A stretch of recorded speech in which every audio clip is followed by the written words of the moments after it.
Hello guys, welcome to my Kitty Dumba Vlogs. Good afternoon everyone. आजको मेरो lunch छ आलु मोमो। तपाईले भन्दै होला अच्चामा आलु मोमो चाहिँ के भन्छ कसरी खान्छ आलु मोमो चाहिँ लन्चमा भन्दै होला। के गर्नु गाइस, जति खाना खाएर हो पक्कै भएर चाहिँ अन्त आलु मोमो बनाएको नि। हेर्नु यहाँ राखौँ।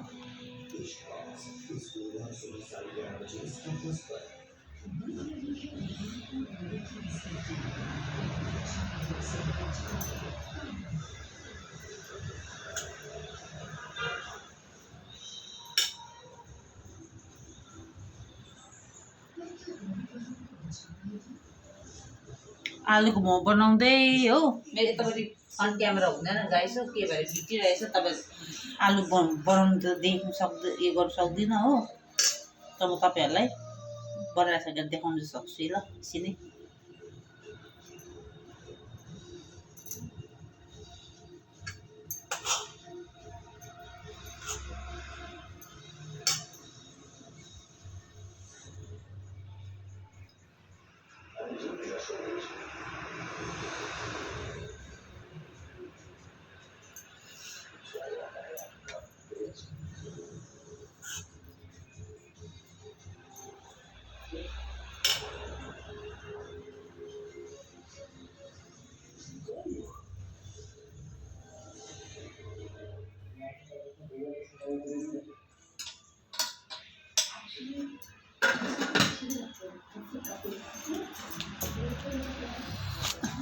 हेर्नुहोस् बनाएको आलुको मोमो।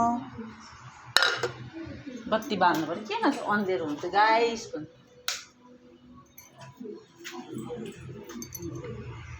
यति बनाइसक्यो, अब यति छ, अब अलिकति छ है। कति दाल भात यो हो, अब फुलको सब्जी फुलकोपी वक्कै भएर चाहिँ मुख फेरौँ भनेर चाहिँ आलुको मोमो बनाएको नि। यसमा चाहिँ मैले के हालेको छु भन्दाखेरि तपाईँलाई याद छ, आलु प्याज अलिकति हुचिङ अन्त चिज अन्त अलिकति गोवर्धन घी अलिकति अदुवा अनि अन्त त्यति नै मजाले मिक्स, अन्त धनियाँ पत्ता त्यो मजाले मिक्स गरे चिज चाहिँ हाल्नुपर्छ गाइस, मिठो हुन्छ। चिज हालेन भने मिठो हुँदैन फेरि। यति भन्दै मेरो यो ब्लग यहीँ इन गर्छु। यो चाहिँ भोलि आउँछ तपाईँकोमा। Have a nice day, take care.